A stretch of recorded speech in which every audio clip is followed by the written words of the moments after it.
السلام علیکم ورحمۃ اللہ وبرکاتہ۔ امید ہے کہ آپ تمام حضرات بخیر و عافیت سے ہوں گے۔ آپ تمام حضرات کی خدمت میں ایک بار پھر سے مفتی سعید احمد صاحب پالنپوری رحمۃ اللہ علیہ کا ایک بہت ہی بہترین ویڈیو لے کر حاضر ہوا ہوں، جو آپ نے تھمبنیل میں پڑھ ہی لیا ہوگا۔ اب اس ویڈیو کو شروع کرتے ہیں۔ ایک صحابی ہیں حضرت بشیر، ان کے صاحبزادے ہیں حضرت نعمان، یہ بھی صحابی۔ یہ جو بڑے باپ ہیں حضرت بشیر، بوڑھے صحابی، ان کی ایک پہلی بیوی تھی، اس سے اولاد تھی، وہ اولاد بڑے بڑے لڑکے ہو گئے تھے، پھر انہوں نے وہ بیوی کا انتقال ہو گیا ہوگا تو حضرت نے پھر دوسری شادی فرمائی بڑھاپے میں۔ اس بڑھاپے کی بیوی سے یہ حضرت بشیر کے بچے تھے۔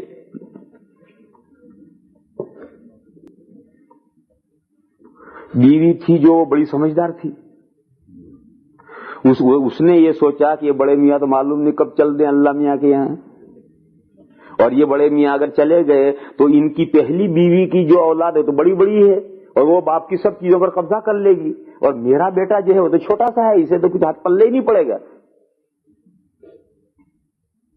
تو اس نے اپنے شوہر سے یہ کہا کہ تم میرے اس بچے کو نعمان کو کوئی ہدیہ دو، گفٹ دو۔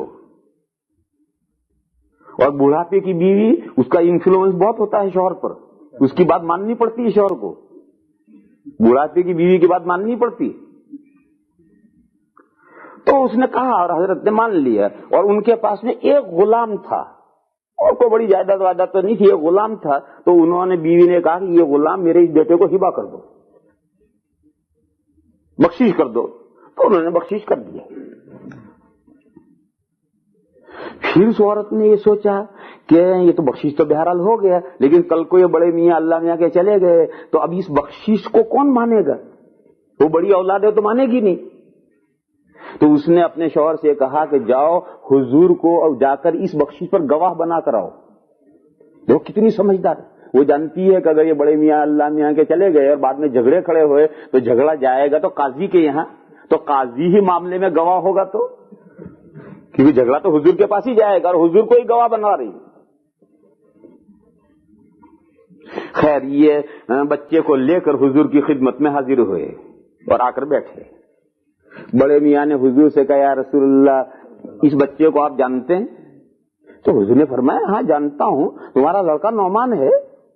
کہنے لگے جی ہاں یہ میرا لڑکا نعمان ہے، اور میں نے اسے یہ غلام بخشش کیا ہے اور اس پر میں آپ کو گواہ بنانے آیا ہوں۔ بس اس پر حضور کا ماتھا ٹھنکا کہ بھائی دنیا میں سبھی لوگ بخشیشیں کرتے ہیں، گفٹ بنا دیتے ہیں، اور کوئی کسی کو گواہ نہیں بناتا، یہی صاحب کیوں گواہ بنانے آئے؟ دال میں کچھ کالا معلوم ہوتا ہے۔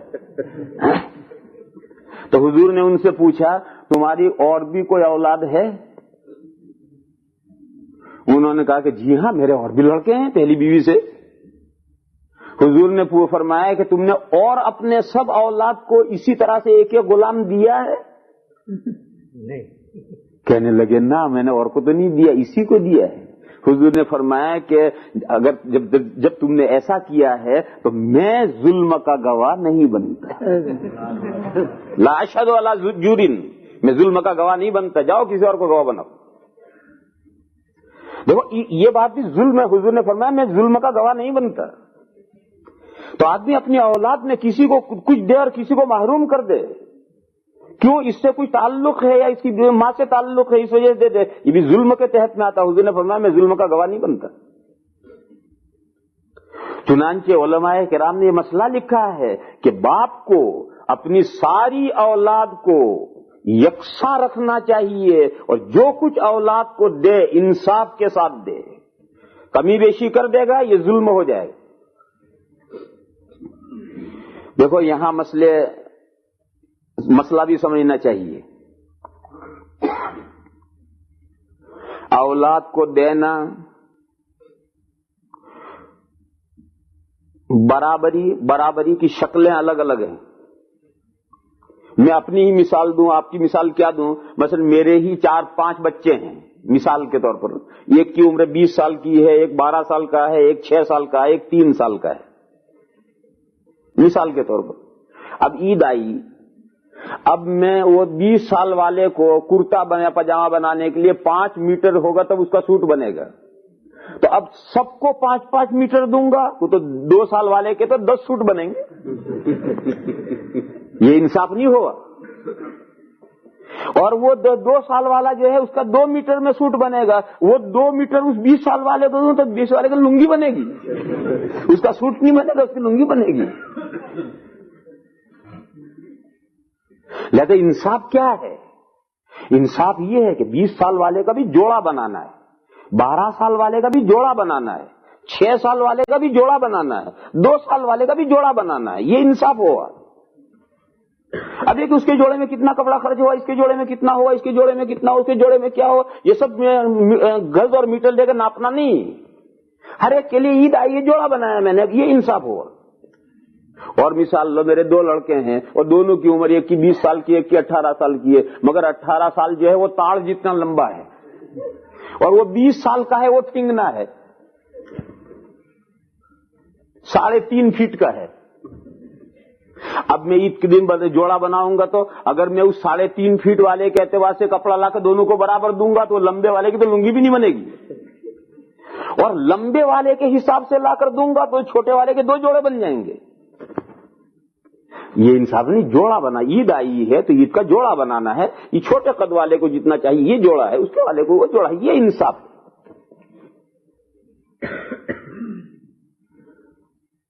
اور آگے بڑھیے. بچے بڑے ہو کر شادیاں وادیاں ہو کر کے لڑکے لڑکیاں ان کے گھر سیٹ ہو گئے، لڑکوں نے اپنے گھر الگ کر دیے، لڑکیاں اپنے گھر چلی گئی. اب میں دیتا ہوں، اب وہ جوڑے والی بات نہیں ہے. اب مثلا میں 25,000 دیتا ہوں تو اسے بھی 25,000 دوں گا، اسے بھی 25,000 دوں گا، اسے بھی 25,000 دوں گا، اسے بھی 25,000 دوں گا، اسے بھی 25,000 دوں گا. کہ یہ لڑکا غریب ہے، یہ لڑکا مالدار ہے، لہذا مالدار کو کچھ کم دو، غریب کو کچھ زیادہ نہیں دو. غریب مالدار یہ اللہ تعالیٰ کے یہاں ہے. اللہ تعالیٰ جس کو غریب رکھتے ہیں مالدار رکھتے ہیں. باپ کا یہ کہ سب کو برابر دے گا. اب برابر دینا ہے. اب یہ کہ جو بچہ غریب ہے اسے کچھ زیادہ دے دوں اور مالدار اسے کچھ کم دے دوں، بھئی اس کی اولاد زیادہ ہے، اس کی اولاد کم ہے، لہذا اس کو کچھ کم دے دوں، اس کی اولاد زیادہ ہے کچھ زیادہ دے دوں، یہ سب ناانصافی ہے. اب سب کو 25,000 دوں گا تو سب کو برابر دوں گا. اب انصاف یہ ہے. اس میں لڑکا لڑکی کو بھی برابر دینا ہے. 25,000 لڑکے کو دوں گا تو لڑکی کو بھی 25,000 دوں گا، لڑکی کو بھی 25,000، اس کو بھی کم نہیں. یہ انصاف ہے.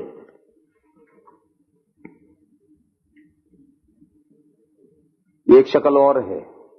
آدمی سب بچے اپنے اپنے پیروں پر کھڑے ہو گئے، لڑکیاں بھی رخصت ہو گئی، لڑکے بھی اپنے پیروں پر کھڑے ہو گئے، باپ بھی اب بہت آخری عمر میں ہو گیا ہے. روز سوچتا ہے کہ اللہ جانے میری آنکھ کب بند ہو جائے، مجھے اب اپنی جائیداد کے سارے جھگڑے ٹنٹے نمٹا دینے چاہیے، میری اپنی زندگی میں جھگڑے ٹنٹے نمٹا دوں تاکہ پیچھے اور رسا میں جھگڑے نہ ہوں. اب باپ تقسیم کرنے بیٹھا. اب باپ تقسیم کرنے بیٹھے گا تو لڑکے کو دوہرا دے گا، لڑکی کو ایک کہرا دے گا. اب لڑکی کو ایک کہرا دے گا. 2,000 لڑکے کو دے گا تو 1,000 لڑکی کو دے گا. 2 بیگھے زمین لڑکے کو دے گا تو 1 بیگھہ زمین لڑکی کو دے گا. اب کیوں؟ اب یہ جو زندگی کے آخر میں نمٹا رہا ہے یہ میراث کے طور پر نمٹا رہا ہے. اور میراث کے جو قاعدے، اگرچہ یہ میراث نہیں ہے، میراث تو آدمی کے مرنے کے بعد تقسیم ہوتی ہے، یہ میراث تو نہیں ہے، لیکن میراث جیسا ہے. اور فقہا میں سے امام محمد علیہ الرحمہ کا یہ قول ہے کہ اب لڑکے کو دوہرا دے، لڑکے کو ایک کہرا دے. امام ابو یوسف علیہ الرحمہ تو فرماتے ہیں کہ نہیں، اب بھی لڑکے لڑکیوں کو برابر دو، یہ انصاف ہے.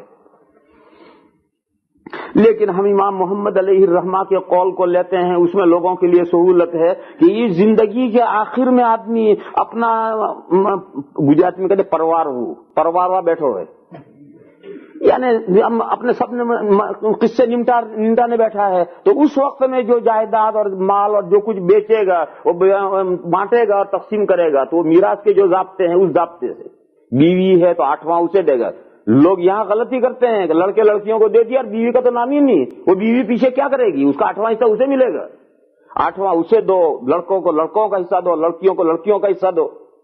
غلط. یہ انصاف کی مختلف شکلیں ہیں، موقع سے اس کی شکلیں ہیں. یہ ان تمام شکلوں کا سامنے رکھ کر کے اولاد میں انصاف کرنا ہے. انصاف کرو گے